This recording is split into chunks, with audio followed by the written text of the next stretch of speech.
핀테크, 돈 문제입니다. 예. 자, 돈이란 뭐냐? 자, 돈을 정의할 수 있는 분.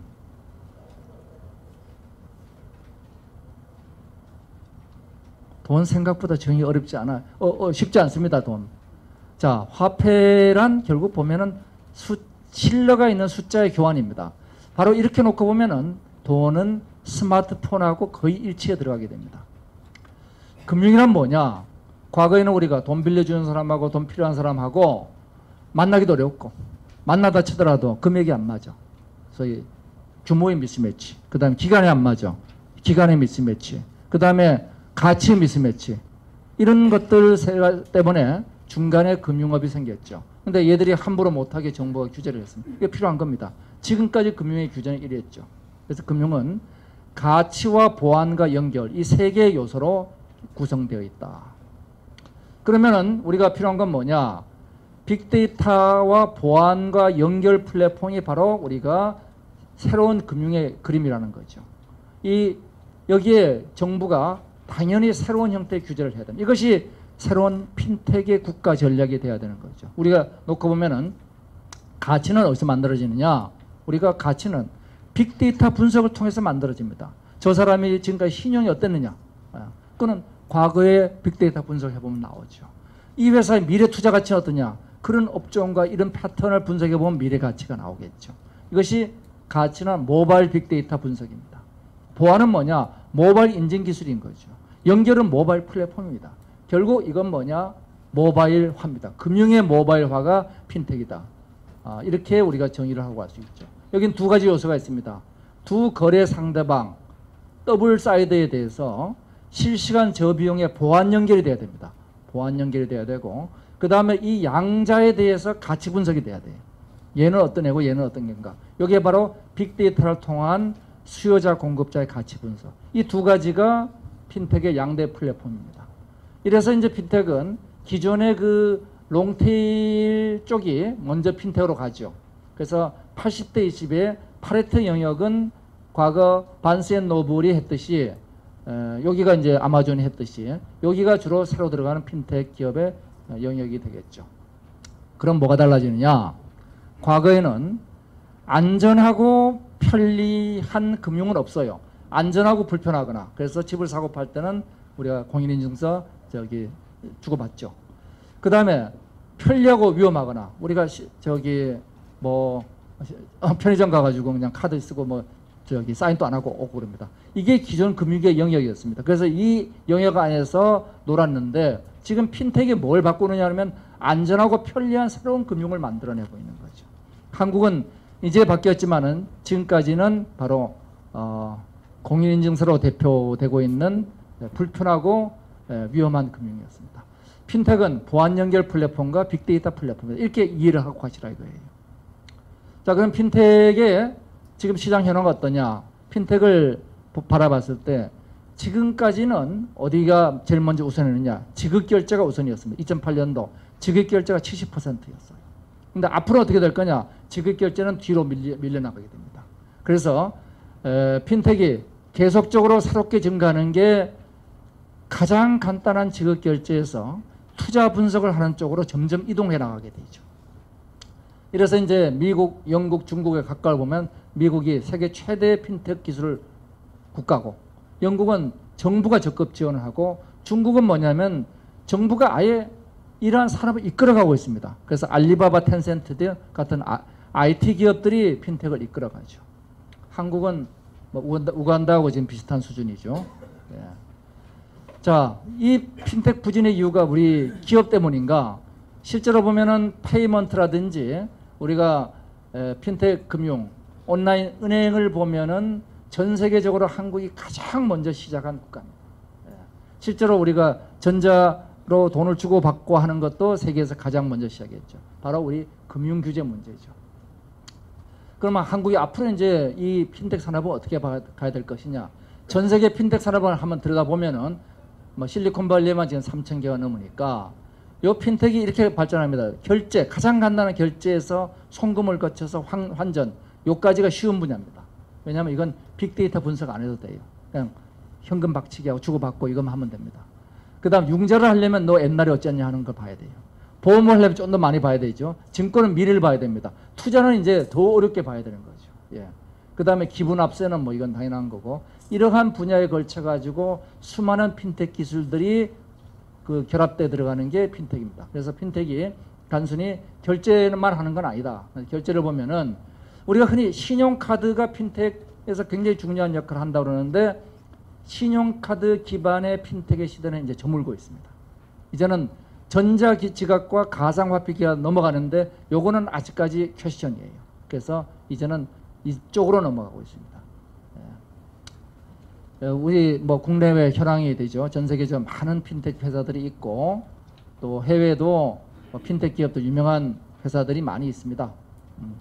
이제 끝판왕으로 애플페이가 등장하고 있고, 근데 최근에 이제 나온 게 뭐예요? 위챗, 페이스북, 메신저잖아요. 우리 카카오톡 메신저입니다. 이 메신저가 여기다가 20불 하고 써가지고 내가 보낼 사람한테 보내면 끝났습니다. 수수료도 없어요. 자, 이게 뭘 의미하고 있느냐? 신용카드 기반에서는 수수료를 안 받을 수가 없습니다. 기본적으로 신용카드는 2.9%의 수수료를 내야 됩니다. 그런데 이제 소위 무료로 송금할 수 있는 이러한 서비스들은 다 신용카드를 기반으로 하지 않고 있습니다. 돌이켜 생각하면은 신용카드는 우리가 현금을 가지고 다니지 않는데 지불하기 위한 보조수단이었습니다. 근데 이제는 내가 직불카드나 다른 MMF 계좌를 통해 가지고 현금을 직접 온라인으로 주고받을 수 있게 됐어요. 이게 커넥트드입니다.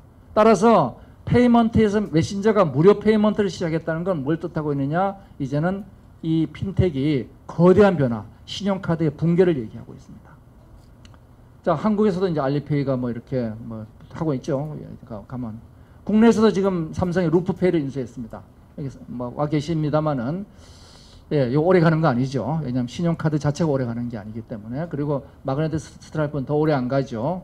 예, 그러니까 중간 단계로 가면서 우리가 연결하는 연결 징검다리다, 뭐 이렇게 보시면 될 것 같습니다. 왜 지급 결제가 중요하냐? 우리가 O2O 비즈니스, 또 PSS 이런 것들은 전부 다 필요할 때 돈을 주고받을 수 있어야 돼요. 이래야지 비즈니스가 제품과 서비스가 결합이 됩니다.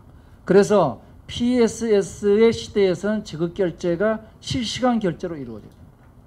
이 실시간 결제 때문에 지급 결제가 대단히 중요해지고 있는 거죠. 예. 자, 소액 대출 시장이 굉장히 크고 있습니다. 굉장히 크고 있는 게 지금 뭐 중국에는 1540개가 작년 말에 등장했는데, 이러한 신용 소액 대출 시장이 정말 중요한 것은 대한민국의 중산층, 특히 자영업을 위해서 어마어마하게 중요합니다. 지금은 우리가 제대로 신용 관리가 안 돼가지고 3% 이하의 저금리거나 30% 이상의 고금리거나 가운데 시장이 우리나라에 실제로 존재하지 않습니다.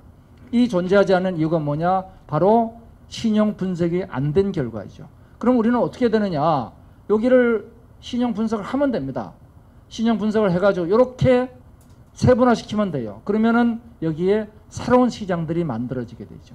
저는 이 자영업자의 핀텍이 대한민국에 어마어마하게 큰 시장이고 국가 전체로 미치는 임팩트가 크다고 생각을 하고 있죠. 융자보다 더 어려운 게 투자입니다. 투자는 왜냐하면 미래 가치를 분석해야 되잖아요. 그 미래 가치를 분석하는 이 투자 시장에서 지분 투자형 크라우드 펀딩이 전 세계로 급속도로 확대돼 나가게 되죠. 한국에서는 온오픈 믹스 같은 데가 뭐 받았죠. 근데 궁극적으로 모든 시장에서 제일 큰 거는 인터넷 은행입니다. 그래서 기존의 은행과 인터넷 은행이 이제는 비대면과 대면 채널로 해서 나눠지게 되는데, 앞으로 인터넷 은행을 누가 잡느냐가 관건이 되죠. 중국은 이미 게임이 끝났습니다. 해외에 이제 보면은 미국의 얼라이뱅크나 차슈 슈왑 같은 데가 지금 100조가 넘는 거래를 하고 있는데, 전체 은행 거래의 3분의 1 이상이 급속도로 인터넷 은행으로 넘어갑니다. 근데 이 문제는 규제의 문제일 뿐이에요. 지금 중국은 지금 위챗과 알리바바에 인터넷 은행을 넘겨줬기 때문에 거의 그쪽으로 게임 끝났다고 봐도 될 겁니다. 송금이 유명한 트랜스퍼와이즈는 송금 수수료를 기존은행의 10분의 1로 바꿨어요. 어떻게 바꾸느냐?